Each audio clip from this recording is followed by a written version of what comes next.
One day, Harry Wolf comes in with an army duffel bag that says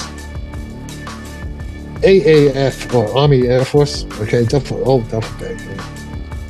Says, Don, keep this for me. I'm going to come get it, but don't look what's in it. Was it don't look what's in it? Don't look what's in it? Oh, of course. He opens the fucking thing up, right?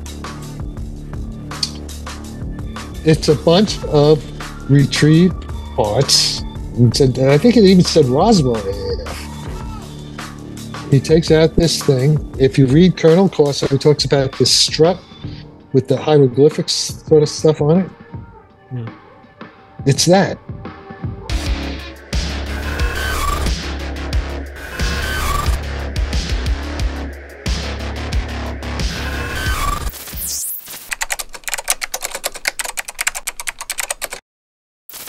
Well, speaking of Corso, something else I read today, literally. Yeah. He has one sentence in there, and he says that we had, I think it was probably under Ike, President Eisenhower, we had negotiated a kind of surrender. Do you have any insight on that? No, I don't. But the thing is, I trust. Let me tell you why I'm so positive about Colonel Corso. Okay, let me tell you why. I got to be careful, what I reveal. But there's this guy Rick Doty, right? He is Rick Doty. Yeah, disinformation agent. Yeah. Yeah, but sometimes even a broken clock is right twice a day, right? Okay. But he's deliberately broken. But he's deliberately broken. He's not. Well, I know. Okay. But there's one. His job was to All right. Well, you should have him on. Actually, you should have. It'd be interesting to have him on. But wait a minute. Let me just. I absolutely would interview. I would absolutely interview. But he's a tough cookie to get on. Yeah. Okay, but listen to this though. He has a lecture. You go to one of his recent videos. He talks about the Cardinal 3 flying saucer. The retrieved flying saucer. 30 feet, weighs 3,400 something pounds, empty inside. The 3 seats inside. Okay. What he says is exactly the same as what Colonel Corso records in his book, The Day After Roswell. Okay, exactly the same. No big deal about that because, sure, he could have read Colonel Corso's book. His video was done years after Colonel Corso's book. So he could have just copied that right out of Colonel Corso's book, right? Say that. All right. However, and that's what I would have said is most likely. Yeah. However, I have been read in to by a high military officer who's also a scientist, PhD like me, okay, whose job it was for 4 years to try to figure out the propulsion of, guess what, of a flying saucer, exactly like what's in Corso's book and what Rick Doty, okay. And then when I said to this guy, my friend, oh, it's exactly like Phil Corso's book. And he said, who is Phil Corso? He had never heard. Now, I'm going to say, well, I say military officer. I didn't say what nation of military. Did I? I haven't said what nation. And that's why I got to be very careful. I have all kinds of details of the details, okay? And the reason that I've been told all this, that I've been let in on the aliens and the retrieved craft and all this stuff, is because they now, under this guy who's a PhD, thinks that I have the only real explanation of what, because he said for 4 years he tried, he failed. When the United States and China clash, the world will never be the same, especially when forces beyond reality threaten to intervene. What if the United States went to war with the People's Republic of China? How would these rivals fight for supremacy on land, sea, air, and across the stochastic streams of time? What wonder weapons would be unleashed? What horrors would emerge from the irradiated sludge of the South China Sea? What heroes would rise and forever change the course of history? Tread into the deepest and darkest dimensions of the multiverse, gaze through a kaleidoscope of fractured realities, and bear witness to the disturbing visions of World War III from today's greatest minds in science fiction, fantasy, and horror. Weird World War, China. Available now from Bain Books at bain.com. They failed. They all failed. Lockheed, yeah, they may have them. They have them. Navy has them. The U.S. Navy has them. Yeah, I believe Russia's telling the truth. I think he said there were 13 of them, but there are others too in the other militaries, right? It's not just America, right? Russia. I know someone who's from another nation's military that you wouldn't expect, who's told, look, it could be disinformation, it could be fake, but it's not disinformation. They were in a room, they saw the craft, they saw an alive or dead. But again, it could be disinformation, but it was not the United States. It's not disinformation. It's probably not disinformation. But anyways, I have, and this is really, I mean, I'd say 99% confidence that this guy's not bullshitting me, because I can't go into all that. And he told me many details, which I cannot say because we give away. I know how they fly it. I have all kinds of details on the interior and how they actually, it's anti-grav, it's everything, and how they, but I can't reveal those details. But now I'm not saying people have to believe me. So that's the thing. But now we have the situation where guys like Christopher Mellon, Eric Davis, Gary Nolan, these guys are all gaslighting me. The other day, Eric Davis writes a thing. He writes to 100 people that I faked my PhD degree. Can't you just check that independently and verify it? Yeah. Oh, yeah. No. He later retracted. You know why? Because the guy's so dumb. Do you know who John Greenwald is from the Black Wall? You know who he is? Yeah. Okay. John Greenwald. No, what had happened was, see what had happened. I've been sending around a black and white photograph of my PhD. Okay. My PhD was given in 1969 at UC Riverside. But if you look at the degree itself, it's signed by Governor Deukmejian and other people. Governor Deukmejian, Governor of California, it's not Governor of California until 1983. But the reason is that it's a funny read. Now, the reason is interesting. You probably had to get a copy. I had to get a copy, right? It's what is it called? It's called, a duplicate or a copy. Yeah, it's a copy. But the reason that's the answer. And Greenwald said, well, look, if you just go onto the UC registrars, they explain that when you get a second copy, it's printed at whoever was the guys at the time, okay? But let me tell you why this happened. The reason why did I get a second copy? First, also, I forgot when I got it. I thought I got it in the 70s. You could have lost it. You could have lost it. Who knows, right? No, but it's interesting why. The reason I got, because this also has to do with UFOs, by the way, in a weird way. Listen to this. The reason is my name is Sarfatti, right? Sarfatti with the I.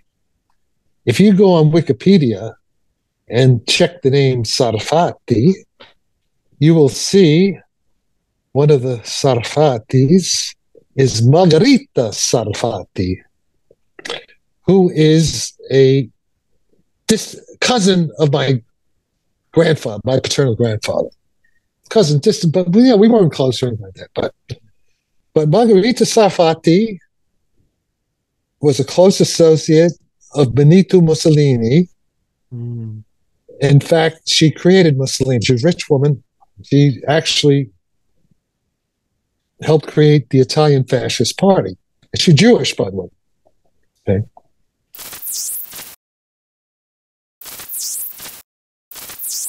To advertise on Through a Glass Darkly, email throughaglassdarkly@gmail.com.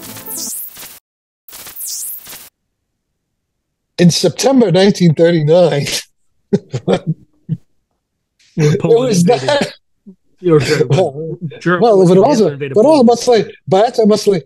It was not my mother. Okay, my father's name is Hyman Sarfatti. His sister Victoria Sarfatti was a friend of Margherita Sarfatti, who's a history professor. Okay, we go to Italy. Okay, my mother, when I'm born, she leaves the I on my birth certificate. She leaves the I off. It just says Sarfat. Sarfat. It sounds Arabic. It's like Arafat. I mean, I'm an Arab. Actually, I had the DNA. I actually am 10% Arab. So it's Sarfat. In fact, even when we in our apartment building on the roster there, the department is Sarfatti. But in school, I'm a little kid. I don't know what's going on. And my parents got divorced. My father hated that. I was robbed of my name. So in any case, I guess it must have been 1980s. My dad's in San Francisco with me, and he says he goes to the. Before he came, he was in Brooklyn. He went to the Department of Birth, whatever, health department, and had my birth certificate changed officially, from Sarfat to Sarfatti. Okay. And he had my PhD, in his room. He's proud of a PhD. And he says he hates looking at it because it's not the right name. Go have them change the name. So that's why I had the name. Okay. And I can't find my original degree. I think it's actually behind. I think the actually original piece of paper is behind, the current thing, but it has a. I have to take it apart. I'm not going to, it's a special gold thing my father had made specially. I'm not going to, tell you. Okay. So Eric Davis trying to badmouth me and just out of total malicious ego. I don't know what the fuck. He writes everybody that Jack has faked his PhD. Yeah. You know why? Because I was making fun of John Alexander, whose PhD is from Walden University, which is his paper.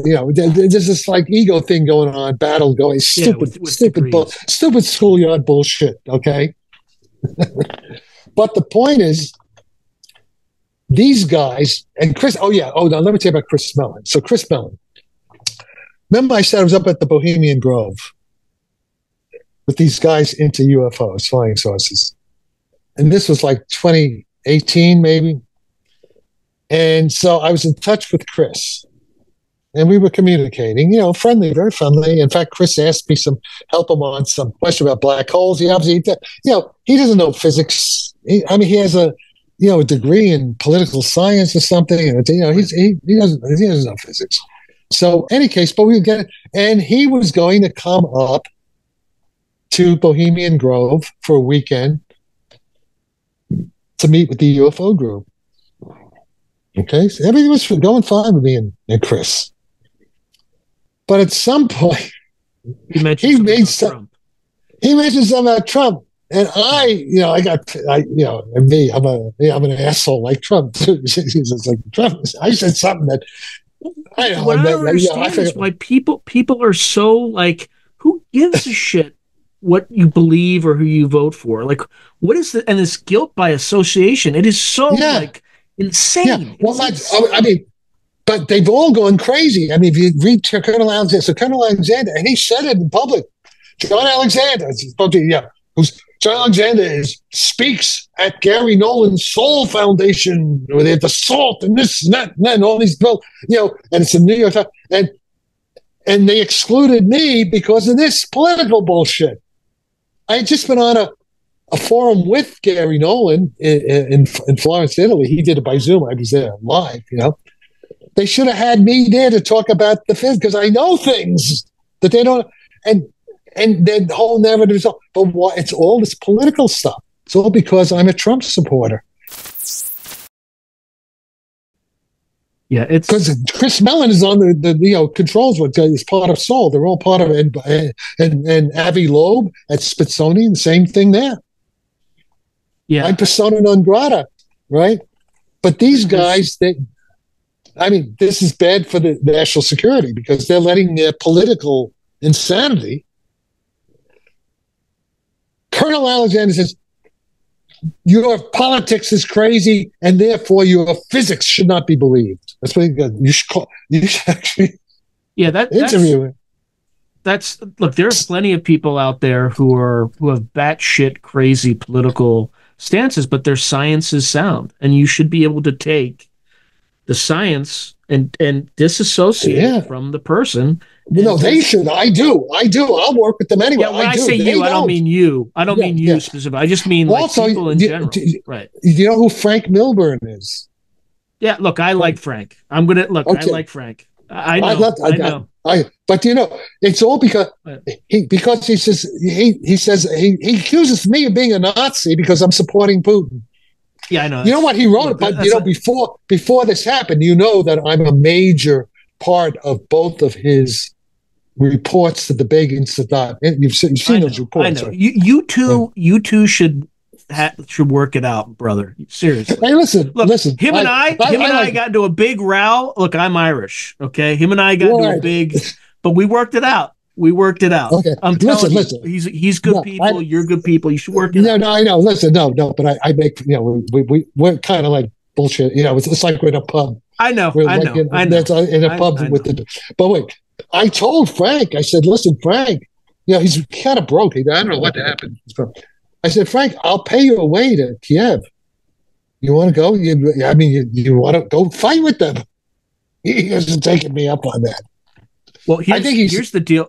What people don't realize about this new generation of warfare, like it's not like fighting counterinsurgencies in Iraq and exactly. This is stuff that when I was in the Army and I was a red team. I was at the National Training Center. So I knew Russian, it was actually at the time Soviet doctrine and tactics. I fought like the Russians. So when I saw them moving their troops and everybody's like, he's not going to invade. I'm like, of course he's going to invade. This is exactly what he's going to do. And this and that. Yeah. Now I was wrong, whereas I thought the Ukrainians would only last 72 hours. I was wrong about that. But the bottom line trained NATO trained them. They had a NATO trained army. They had a good army. Ukraine had a good army at the beginning. They're very well, regardless, when we were training the U.S. Army, when I first started back in the late 90s, we were preparing them to fight high-intensity conflicts. And then that quickly shifted after 9/11. So we have this army, or this military in general, that's been kind of trained to fight insurgency and counterinsurgency. Yeah. This is an entirely different Exactly. thing. Oh, yeah. Like you poke your head above ground, your lifespan diminishes into minutes. Yeah, Colonel McGregor. McGregor and Larry Johnson, they all talk about. Yeah, so you're aware. Yeah. Oh yeah. So I read it. I read his book back in the day, Fighting the Phalanx or something like that. Yeah. Way back when. Yeah. He's an armor officer, like I was. Yes. So, yes. Oh well, you may know my. Oh no, it's funny because the guy who invited me to Bohemian Grove. Oh no, he was Marine. He was tank commander. Marines, but back in the 60s. Oh, let me say one other thing. Yeah. Wait. Let me say one other thing about the guy who was arranging all the Bohemian Club stuff on UFOs. Marine. But more than that. See, this is actually worth talking about. And he's dead. I'm going to say his name is Don Rich. His name is Don Rich. He's dead. But he was a cowboy, grew up in, I guess, Idaho. Was it Idaho? He was, I guess, born around 1942. Where did Kenneth Arnold, his father worked for Kenneth Arnold. You know who Kenneth Arnold, right? Yeah. Okay. Yeah, he's the guy who coined the term flying sausage. Right. Now get this now. This is just too weird, okay? The synchronicity. He was there when Kenneth Arnold landed, when he first saw the saucers. The first guy Kenneth Arnold told the story to was Don Rich's dad, who was working with him on the ranch. Don was like 4 years old. Yeah, he said he was. I think Don was actually there. Yeah, but it's vague in his mind. But okay, so he remembers. But he remembers, Kenneth Arnold coming over. That they were talking about it a lot when he was a little kid. He grew up. It was a story that in the family. Okay, so he's a cowboy in Idaho, and Don's older brother joins the Marines, became a Marine officer. This is, let's see, he was born in 43, yeah, so this is like the 60s or late 50s, I guess, whatever. So Don follows the younger brother, follows his brother into the Marines. And I guess it's 60s. It must be the 1960s, yeah, 43, 40, yeah. So it's like, yeah, 20, into the Marines. And he's a tank commander. And then what happened? Okay, so he leaves the Marines. I guess it's now mid-late 60s. Mm-hmm. And it turns out he's an artist. He's a sculptor. He does metal. He's like a steel guy. He has his own foundry over in Oakland. Pretty famous. And he taught at the Art Institute. He was with Buffano. He became a major artist over the years, which is why he got into the Bohemian Grove, whatever. Yeah, he was a real Bohemian artist. And some of the members of the Bohemian Club, some of them are very rich guys, they pay $30,000 a year for more now. But then they have professors and artists, people like me, who don't have to pay anything except their bar bill, but they have to work for the club. They have to do a lot of work for the club. Right. You have to go present lectures, things like that. Right. Yeah. And all kinds of art, whatever. They do shows. They do a lot of things. But in any case, but it's now the late 1960s in Oakland. At his foundry where he's doing this stuff, and this guy named Harry Wolf, Colonel Harry Wolf, shows up. Says, and they mention his brother. His brother's in the Marines. His brother's by this time is like a major, or a colonel, some high up. They said, "We know you're a patriot, and we want you to do some work for us." It's the CIA, right? Right. Or DIA. Or DIA. Oh, whatever. It's something. Colonel Harry Wolf. And for about 3 years, it's like 68, 69, 70.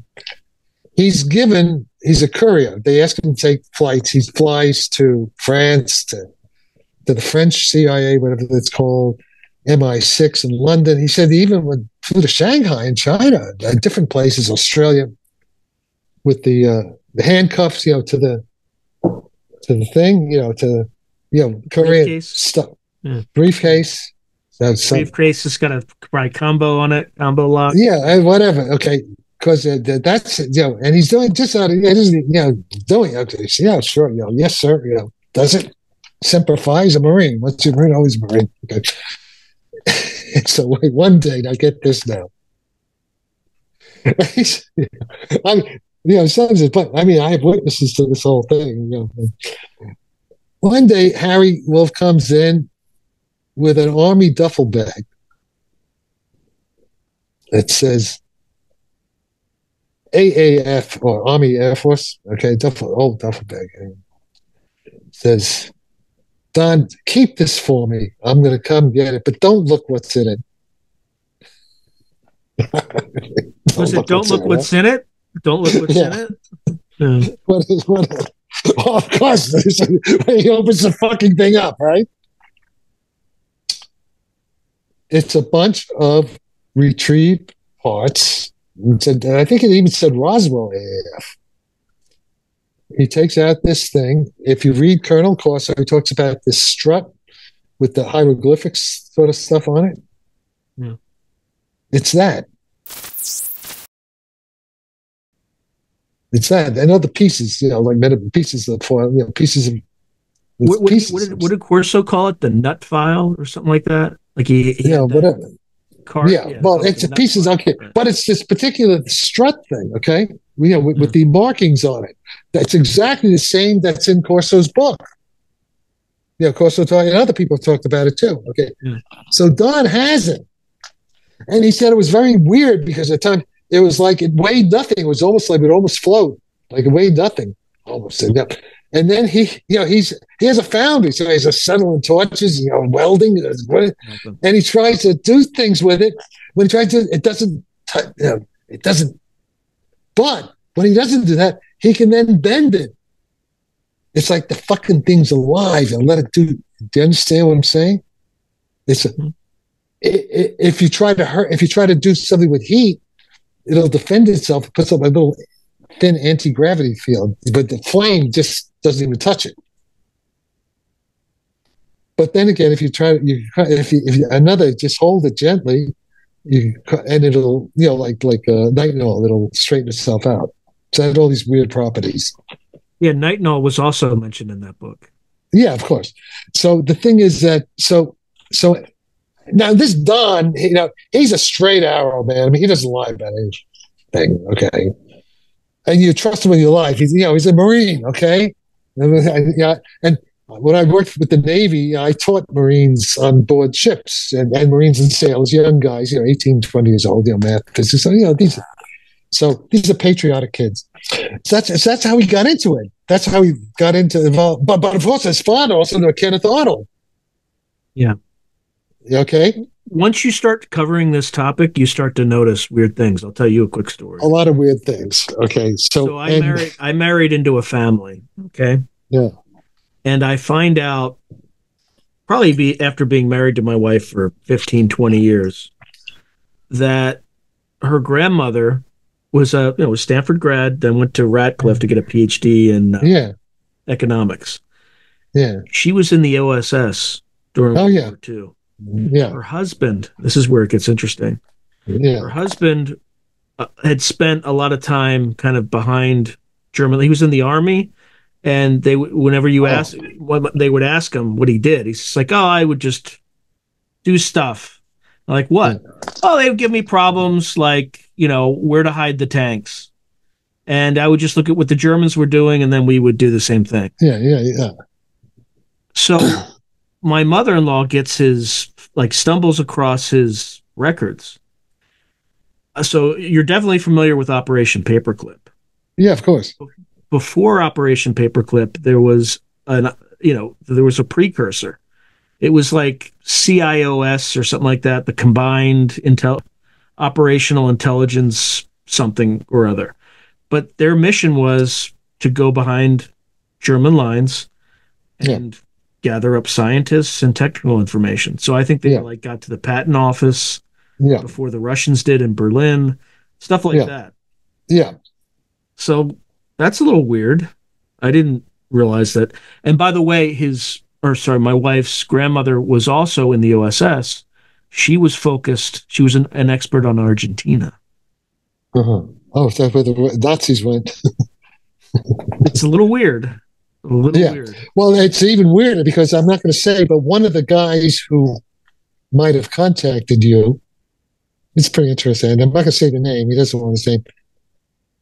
He was with me when a lot of this stuff that I was telling you about with the other officer, was about the UFOs. His father was also in the OSS. They're native. They're from that part of America where they speak German, where the Germans settled.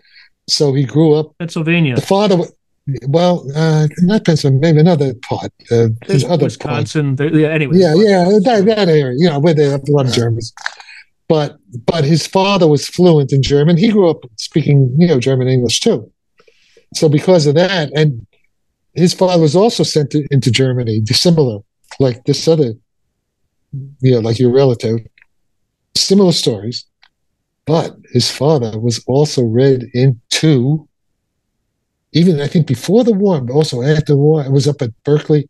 His father was also read into the UFO program, which is why my friend got into you, because he's dead. So this is all. It fits with the Don Rich stuff. So why did your friend reach out to me? I don't need to know about the friend, but why did he reach out to me? I have no idea. Because I thought he might want to be on with me, so because he was with me.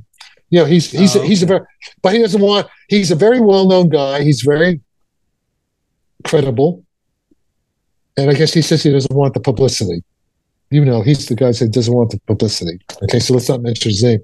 But he can confirm all the weird shit and tell me almost all the weird shit. He has independent confirmation about the aliens, about the saucer, all this stuff. So it's not just me. I have corroborating evidence. All right, so Jack, by the way, this is going to be like 3 episodes, just so you know. That's fine. That's fine. Yeah. What do you think of disclosure? Like, what? Like, I am so. I kind of already ruled it out. I'm assuming it's not coming. Well, the thing is this stuff out for ourselves. Well, the thing is this. I've seen it. I mean, I've already. What is there to figure out? Yeah, it's the only real. thing disclosure. The only thing that disclosure will give is it'll confirm that we have 13 of these machines. Oh, yeah, okay, so that's important to know. I know we have one of them. I know we have one working saucer. I mean, there's nothing. It's not damaged even. It works. They don't know how to. They flew it, but they don't. So I could drive my car. I don't know how the car works in detail, right? I can't fix a circuit. Right? Well, it's like remote viewing. We know how to do it. We just don't know how it works. Right? Yeah. Well, I do know how that works. In a general, I know what the basic physics law. It doesn't violate physics. When I say I know it works, I don't know. I'm not a brain scientist. So I don't know. Like what Stuart Hameroff knows, but I know the basic physics mechanism, how it works. That's all explained in that section 7 of Pavel Pilkin's paper, how the brain is a quantum measuring device. So, okay. So disclosure in a way is irrelevant. I mean, what do we need it for? I'm not quite sure. But you know what I think it is? It's a bit of a racket. And this is what you have to have Ron Pandolfi come on, if he'll come on, the CIA guy, because he says he calls everybody. He's going to crooks and loons. Crooks and loons. Ask him what he means by that. See, because what these guys, I think, what they're trying to do, here's what they're trying. They don't want my stuff being considered legitimate, even though the Russians do, because they're trying to scam money. Not only off the government, and they already have been getting money from the government because their connection, right? But from naive, gullible, stupid billionaires like Brandon Fugel. Yeah. There's Scaramouche. There's this guy out. Yeah. Scaramouche. They got him roped in, I think. They're just trying to get him. They're trying to get Salt. They're trying to seduce Salt. Without any names, it is a common technique in intelligence. And again, I have never been trained in intelligence. I was assessed as a military intelligence officer and loaned out to Armor, and then I never went back. I never, they made me get a TS clearance. I never went back. But if you just read anything that's open source, a common thing that they'll do is a kind of rope-a-dope, right? You get somebody with money so you can independently fund a, what's the word for it? Unacknowledged SAP. That way you don't have to rely on Congress and you can, get around the reporting thing. And, and it might be a real thing. I'm not saying all billionaires are dopes and things like that. Maybe it's but that's one way you can fund an unacknowledged SAP. Yeah. So, but the point is this: the Russians are running with my stuff. They take it seriously. They consider me a serious. Livermore, like National Laboratory. And there's all the I forgot about that. Lawrence Livermore. Let's get back to him. Lawrence Livermore. This guy Michael G. Anderson has taken my basic thing about the K. The K, making K big. And he has a proposal for what he calls the warp reactor, but it will cost $250 million, 30 feet by 60 foot. Well, he should reach out to the Somalis that scammed $250 million from the U.S. government. You didn't see that? You didn't see that? No, I didn't see it. They scammed 250. Anyway, that's not. All right, but in any case, but the point is, so he has a way of testing with what's called a hot ion fusion plasma. They collide, and he'll create a warp bubble. And if my equation is correct, his particular bubble, it's going to be like 1/10 millionth of a cubic meter in volume, a little bubble, like 1/10, and it should create a gravity field that's 16,000 times bigger than the Earth's gravity field, of 9.8 meters per second squared acceleration field, at the surface of the little bubble. So we'll see. However, wait, since that time, I've been working with a group of physicists with a guy named Ray Chow. I've heard about Ray Chow. Ray Chow. He's in California too. He's at University of Santa Barbara. Is that? No. Well, he was a full tenured professor at Berkeley many years, and then he kind of semi-retired, and he helped create the physics department, new campus at Merced. But after he retired from Berkeley, that's right. I got it wrong. Yeah, from Berkeley. But he has a bunch of students, and by the way, he studied. He was an undergraduate at Princeton with John Archibald Wheeler. Okay.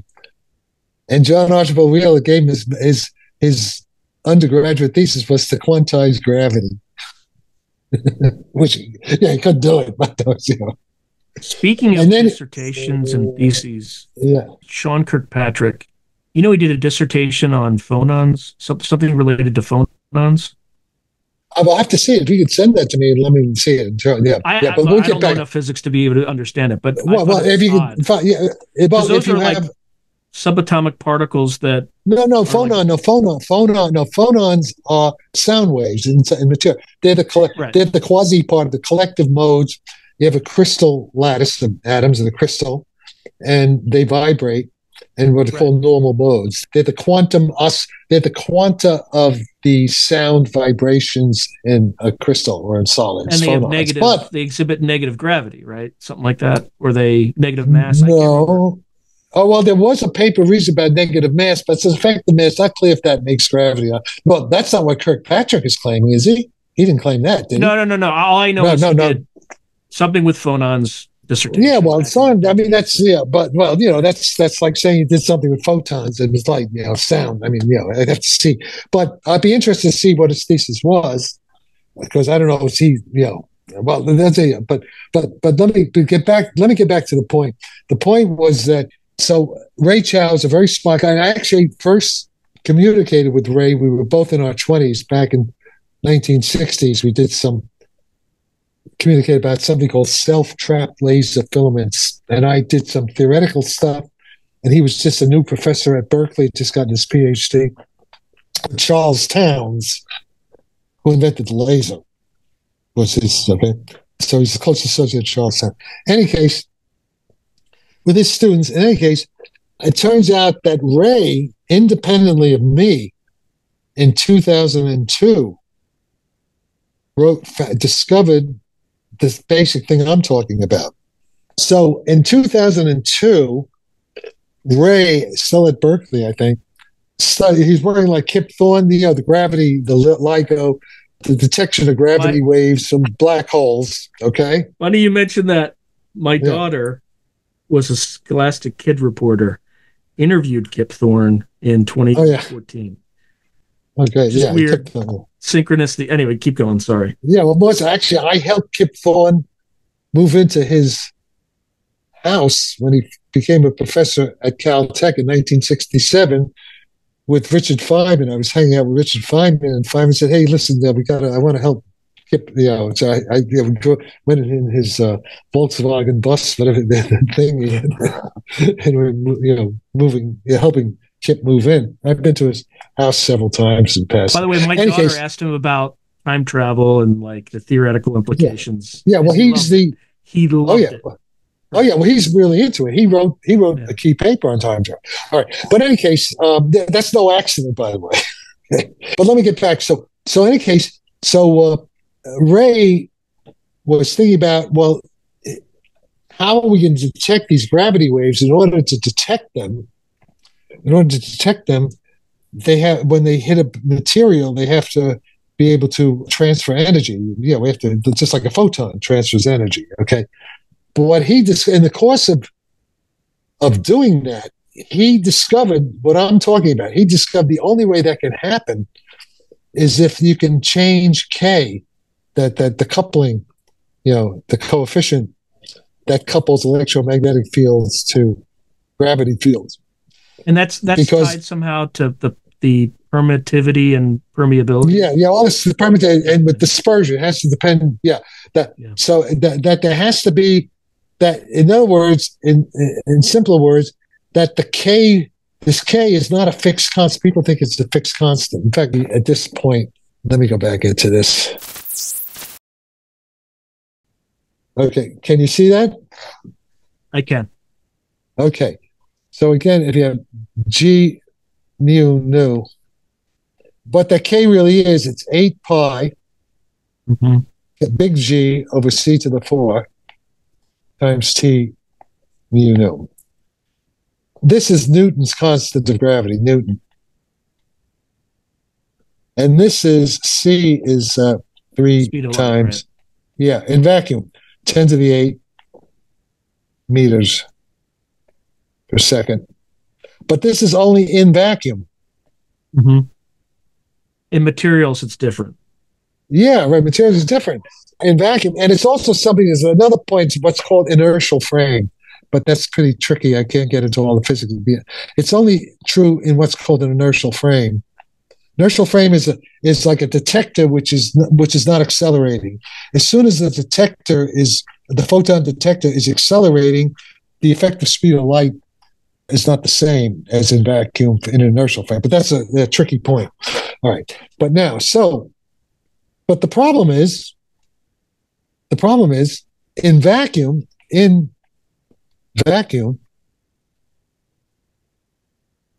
T mu nu equals 0.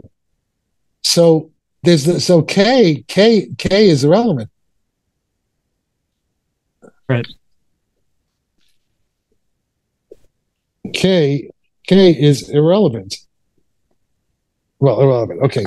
So because then the Einstein's equation in vacuum is simply G mu nu equals 0 in vacuum equation. But this is a very complicated nonlinear tensor, so there are non-trivial solutions like gravity waves. It's the same as electromagnetism. Electromagnetism, the equivalent. In electromagnetism, you have instead of in electromagnetism, in EM, you have something like what's called A mu is equal to, I'll put I'll put E J mu. This is the EM field. It's what's called the EM field. And this is the electric current. Current. And that's analogous to gravity. Oh, it's just kind of like an RLC circuit, something like that. Well, everything. yeah. I mean, anything. Yeah, sure. I mean, that's an example of this. Sure. And TUV. I mean, as an analog, it's not the same thing, but you know what I'm saying. Yeah. 8 pi. Yeah. So in electromagnetism, this is called a first-rank tensor, and this is a first-rank tensor current source. This is second-rank tensor is gravity, and this is the stress energy tensor source. This is spin 1, and this is spin 2. In a way, you can kind of say that the spin is sort of like these two indices, but in any case, so it's all very similar. So, but here's the point. I'm now very crudely. So K is 8 pi G over C to the 4. But in matter, and I'm oversimplifying it now. Okay, there's a lot of details that physicists because I'm trying to get the main idea. So what I first thought, well, if C goes to 0, if the effect of C, whatever that is, C goes to 0. If C goes to 0, so K goes to infinity, right? K goes to infinity because J is fixed. K goes to infinity. Okay, and that's now in matter. Roughly speaking, C in matter, I'll call it C prime, is C over N, where N is the index of refraction. Index of refraction. And that's always greater than 1, right? No, with metamaterials, you can make it anything you want. See, that's the whole trick. In metamaterials, that's how you go faster than light. Well. Okay, don't sort of, but I'm don't, oversimplifing. I'm just it's too much math jump to be in. dangerous. Yeah. Okay, Right. but wait. So now this is very rough. This was my first. This was 2011 Mm-hmm. invited talk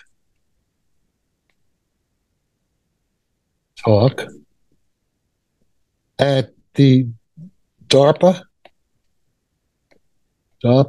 NASA 100-year Starship, Orlando. I did like October 28th, maybe around that 2011. Forget the exact date. General Pete Worden, Brigadier General, USAF, from Space Command. Mm-hmm. Okay, Space Command. Not Space Force because it didn't exist yet, but Space Command. This is back Space Command. Mount Cheyenne Mountain, whatever it is, I guess.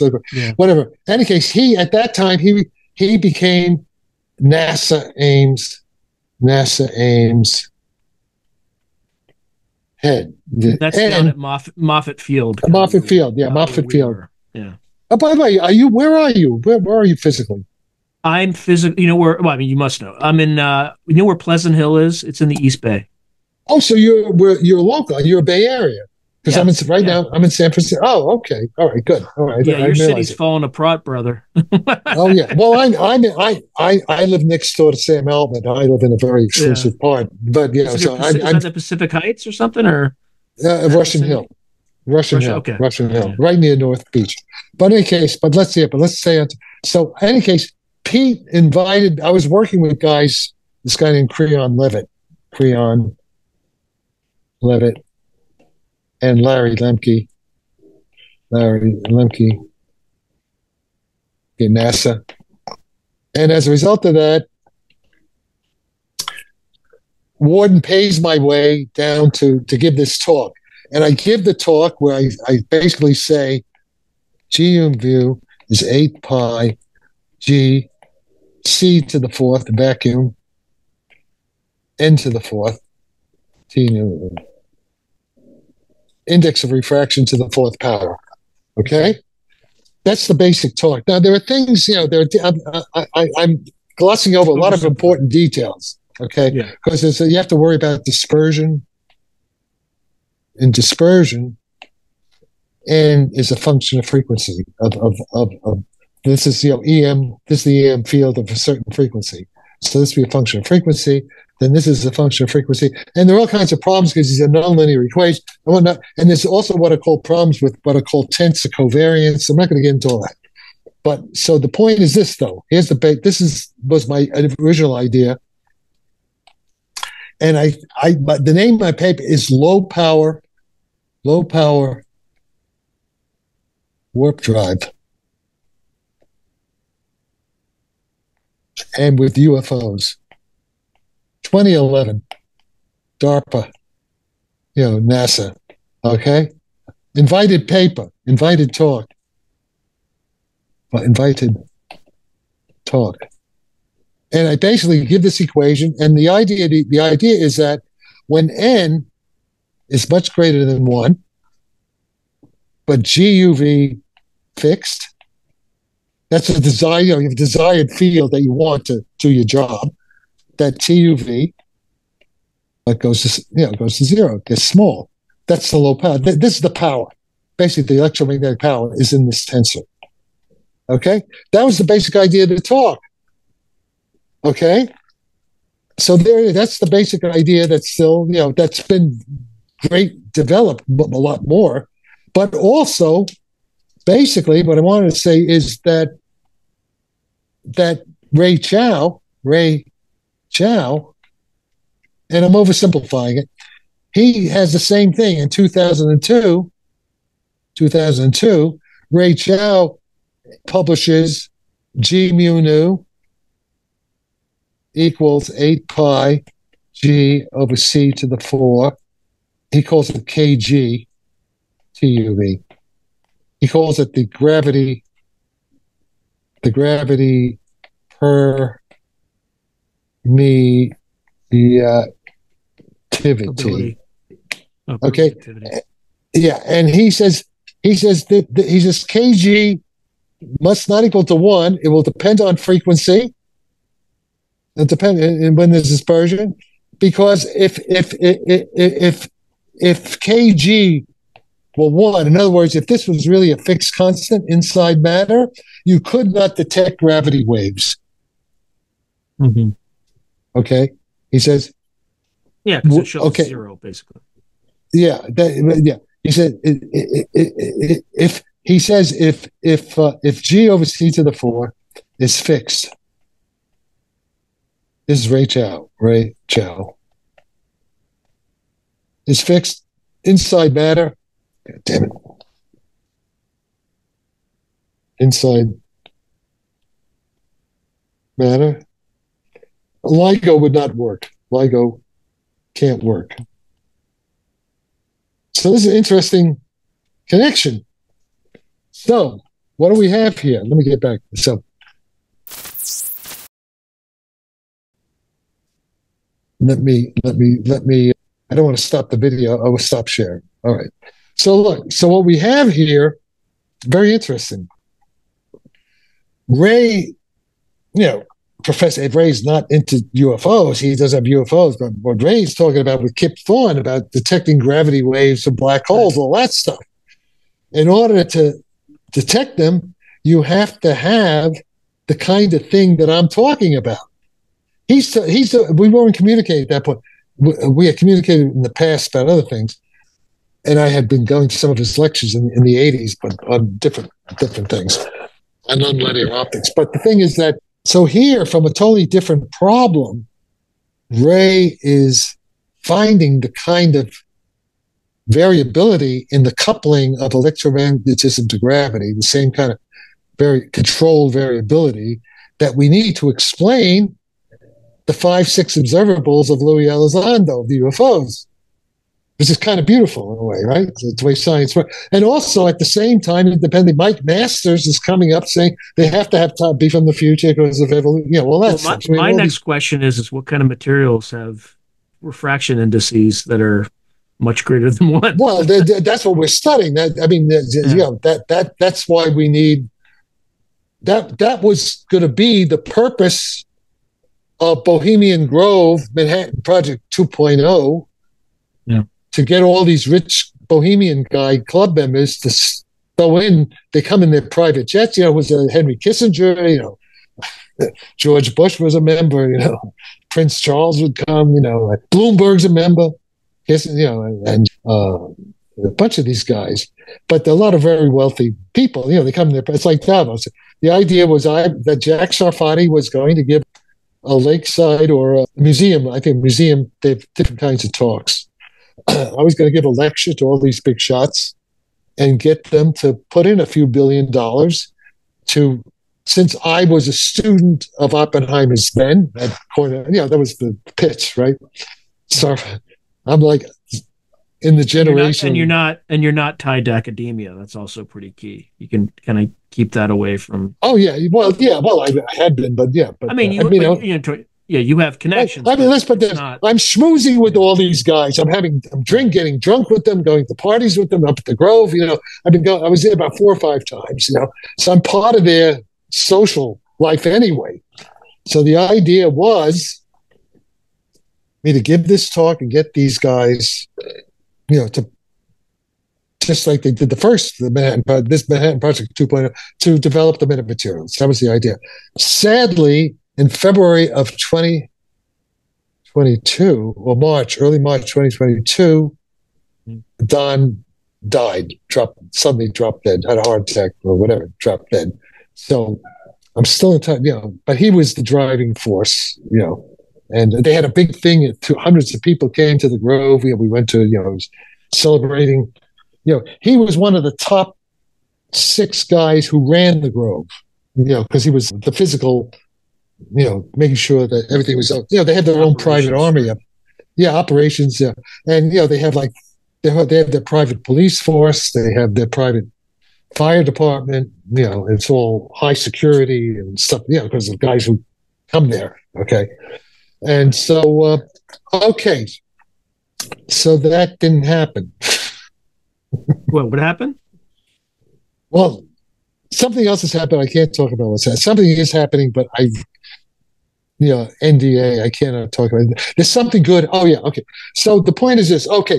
Oh, but I never finished why I was talking about Ray Chow. So because of my reconnecting with Ray and his students, one of his brilliant students is a professor. He's a PhD now, but one of his students who teaches at some college up, near Merced or somewhere, sent me a table of permittivities of dielectric coefficients of different materials. Okay.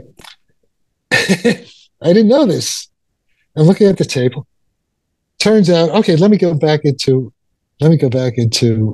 share content. Yeah, while you're doing that, I'm wondering, a lot of the materials that they're analyzing have these really novel ratios of isotopes of like common, like silicon and like, I'm just using silicon as a random example, but I think magnesium. Let's use that real example, where it's just like these really bismuth. Bismuth, where there's really weird isotopic ratios that current chemistry doesn't quite. I'll be right back. Just a minute. Keep talking. I'll be right back. Go ahead. Yeah. Maybe you get emergent properties from these weird isotopic ratios. Either that or these weird isotopic ratios just come from a different solar system, let's just say. Yeah, you're talking about now the materials that Jacques Vallée is involved with. Hal Puthoff mentioned them with the bismuth stuff, that Hal Puthoff with Gary Nolan. Yeah, I think it's the Ubatuba UFO, I think. Yeah, whatever. You're talking about that. And by the way, Larry Lemke is working on that with that. My friend Larry. Okay. Now, which is another reason why they should have had me up at that Seoul first conference, But instead, I really hope we get over this. Like, well, it's up to them. Insane political stuff. Yeah. It's all politics. But in any case, well, this thing about the ratio. Oh, well, it's interesting because actually, that is interesting. What you said. We may be channeling information from the ETs right now. It turns out this is what's called the isotope effect. Yeah. The isotope effect. It makes sense for nuclear stuff, right? You need U-235, but like for common, more common. Oh, wait a minute. Elements. Okay. Yeah. Okay. Can you see my screen now? There's the isotope. Isotope. Wait a minute. Effect. This is interesting. And this is a new idea. You just gave me an idea.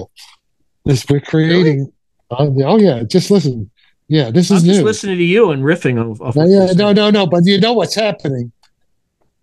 Let me tell you what's happening. What's happening is that we are right now in remote viewing, kind of telepathic contact with the NHI intelligence behind the Tic Tacs, and they have just controlled your mind. They've just controlled. I'm half joking. I'm half serious. Now listen to this. Listen to this. H. Furlick. H. Furlick. 1950s. Talking about, guess what? Electron, phonon. That's your Kirkpatrick.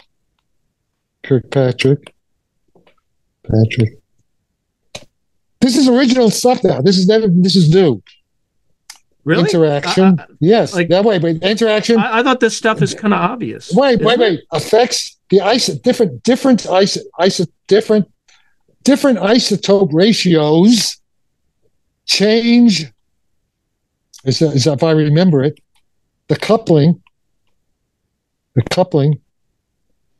of electrons to phonons, which affect the critical temperature for the phase transition to superconductivity. That's that we're getting room temperature superconductors. Mm-hmm. Okay. So this that's what it's the in ordinary what's called the BCS theory of the superconductor. The ordinary superconductor is at thermodynamic equilibrium. It's all the strength electron. You want a very strong electron phonon interaction, which is like I want the K very strong. Okay, Yep. It's all you want a strong coupling because the stronger the coupling, the larger the binding energy of two electrons, which form a bound state, what's called the Cooper pair, because they're exchanging virtual phonons, the phonons of Kirkpatrick, okay? So, and the critical temperature is proportional to the binding energy of these electrons mediated by the virtual phonons.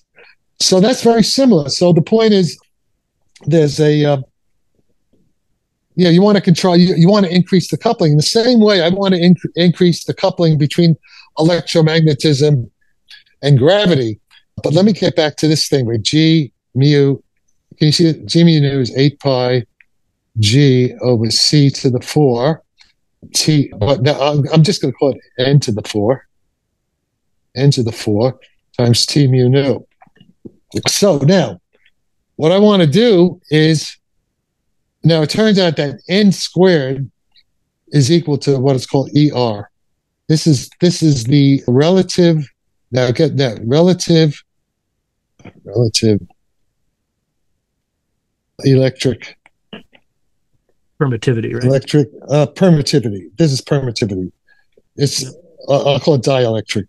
If you want dielectric permittivity. Okay, now it's a pure number because these are pure numbers. No dimensions. Now it turns out. Now back to Nathan. Okay, Ray Chauster, Nathan Innan sends me a table, and ice. ER is for ice. I think it's 99. Water at room temperature. ER is 80. Okay? Oh, so there's even a difference for what state of matter it's in, too. Yeah, of course. That way. So what about a plasma? What would a plasma? Well, okay, but wait. Just keep quiet. I'm on a track here. I'm explaining something that's actually going to be done. I'm explaining it now. An experiment is being designed as we speak in a major laboratory. At least that's what my impression is, that they are trying to actually do the experiment. What there's actually an experiment to see this effect. So the idea is that G mu nu will be like 2 times 10 minus 43 times 99 squared. Mm-hmm. I'll say T mu nu EM for ice. And then G mu nu for prime is the same thing, but 80 squared for water. Okay? Mm-hmm. Now, the thing is, can they see that experimentally in the lab? Can they see that change in the lab? Do they have equipment that can measure that degree of? Well, okay. Well, that's the issue. That's the issue, right? But in principle, now let me. There's what's called the Cavendish experiment. Cavendish. Oh yeah, Big G. I actually used this in an interview. Okay, wait. Okay, now wait. I was in high school for an Okay, now listen. Yeah, okay. 1797. Yeah. That's why the Cavendish lab at Cambridge is named after this experiment, Cavendish, okay? It's how they measured Big G. That's how they came up with Big G, yes. Right? So they measure Big G. But that's, Big G, now watch, just listen. So now that experiment, you have a wire, and on the wire, you have these two little M, and then you have big M. Big M. This is clamp. This is on a torsion wire. And you have, okay, and this is fixed. This is fixed. And because of the gravity attraction, this is R, the wire will swing. There'll be a certain angle that starts, be certain, say they start off at the beginning of the experiment, the little m's are here, and then you allow them to swing, and they'll come to an equilibrium position theta. They'll come to a certain equilibrium position theta. Okay? Mm-hmm. Now, and this will be L. This will be L. Now, there's a basic equation. There's a basic equation. There is, I'll call it, I don't want to confuse things. Let me say lambda theta. Lambda has to do with what's called the torsion coefficient. Damn it. The torsion coefficient is lambda. Lambda theta.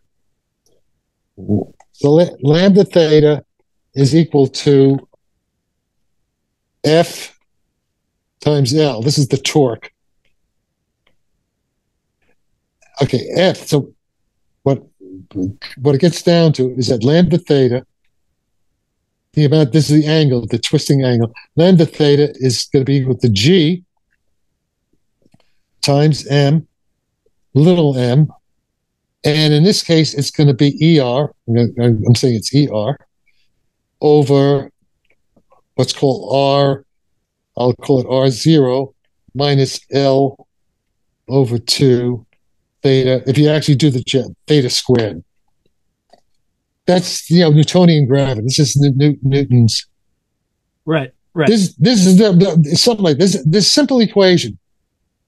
This is the equation that will describe. Given you have to know lambda, we know G. See, we already know G. We measure these.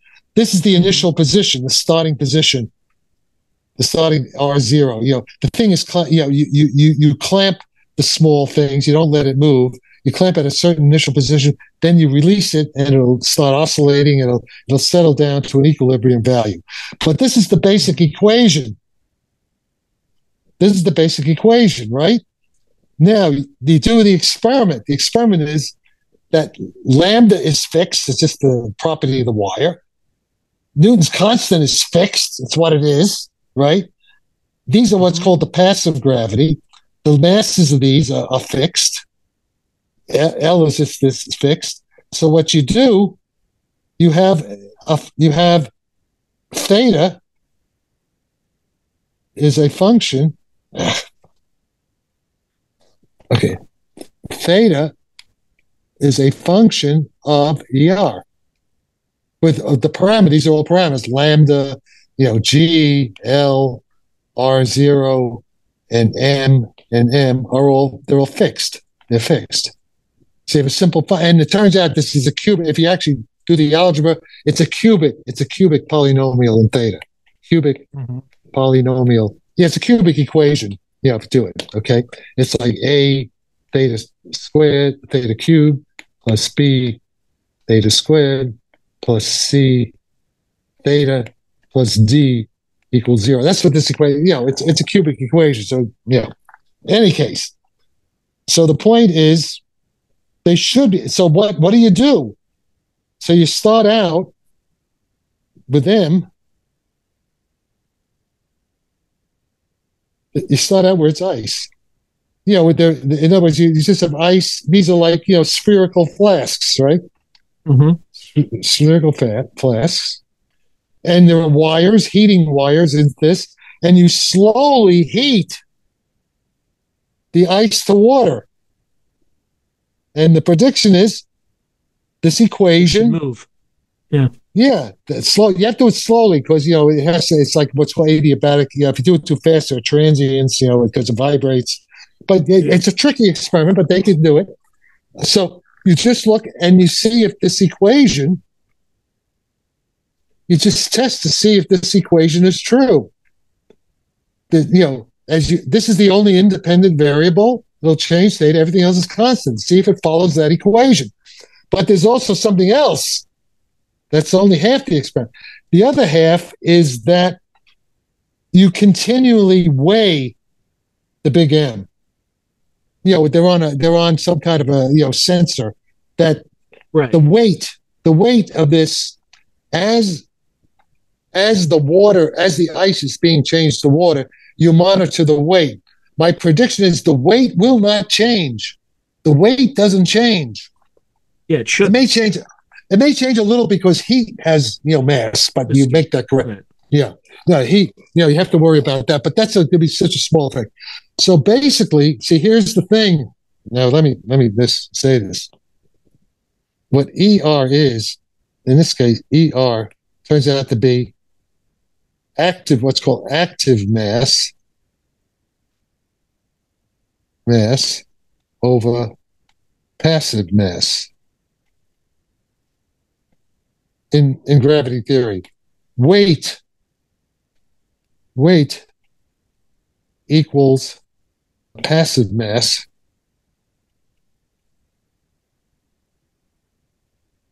times g, acceleration of gravity. There's also what's called the equivalence principle of Galileo and Einstein. Equivalence is that passive mass equals inertial mass. Inertial mass is what you get in Newton's second law, F equals ma. Okay, now, so the three kinds of masses. This is basic physics. Three kinds of masses. So the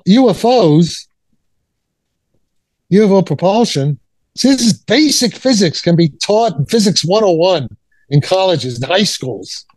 Except the idiots are too stupid to, I get frustrated, I'm a grumpy old man. So UFO propulsion is control of active mass. So what is active mass? Active mass is ER times, well, in this particular case, ER times the passive mass. Okay. It's the dielectric, In other words, you can control the active mass depends upon the electromagnetic properties of the material. And the thing is, most of the time, most materials, first of all, people are not looking for the effect, and changing the permittivity of the material generally makes a change in the gravity field, which is too small to notice. It's only in these special metamaterials under very special conditions of what are called resonance. You have to excite a resonance to make the ER very big that you'll see these things. But that's something like that, is happening. But the point is this.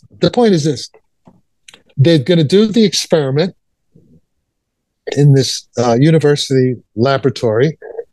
And if this experiment works, according to my prediction, that proves that's proof of concept.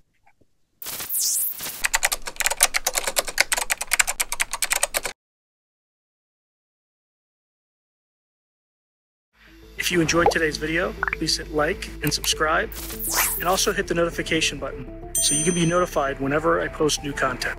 Thank you. Now, if you're enjoying the channel and you want to support it, there are several things you can do. In fact, there are 5 things you can do. The first thing you can do is just buy my books. I got plenty of books out in the market right now, and I would prefer that folks buy a book rather than giving me direct support, because they get something out of it. They get a real tangible product. The second way you can support me is by becoming a member on YouTube or becoming a patron on Patreon. And just go to either site and it'll explain everything.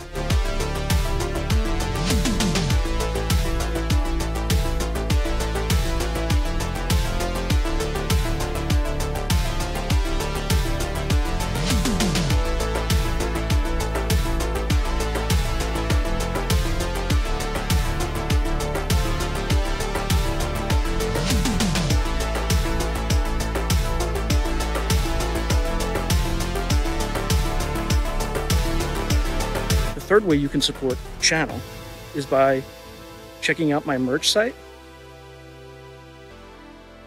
which is here. There's plenty of stuff that you could get to support the channel. And I'd appreciate that you have it and you can wear it. Not only do you help support the channel, but you also help promote the channel, and I appreciate that.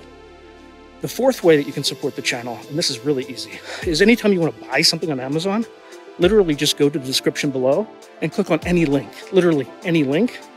The channel gets a cut of that, and it costs you no extra money. You just go through the link, as I'm part of the Amazon Affiliates Club. The fifth and final way you can support the channel is through donations. Now, I don't prefer these because it's more of an expression of gratitude, but you don't really get anything out of it as a subscriber to the channel. However, if you decide to do these options, there's two options. There's Buy Me a Coffee, which is a separate site. And there's also, you can go through YouTube with either a super chat, super sticker, or a super thanks. Again, I prefer Buy Me a Coffee because that organization takes less money than Amazon does. But either way, I appreciate any support you are willing to give the channel. So thank you very much and keep watching. I really appreciate it.